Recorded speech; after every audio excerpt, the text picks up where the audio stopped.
Hello everyone, in this video I will tell you who can see your avatar. How can you control that? So go to the settings area of your iPhone, WhatsApp, and tap on privacy below account option in your settings, and you will see option of avatar sticker.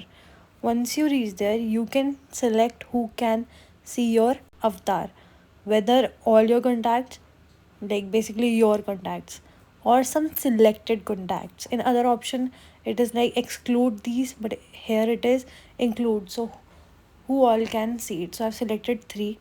I can also tap on nobody, so the green tick, wherever the green tick comes, that is the selected one who can see your avatar. So here nobody can see, nobody. So that's how we do it. So you can choose who can see your avatar. So it depends. So I would prefer all my contacts can see it. That's how we do it. See you in the next video. Ta-da.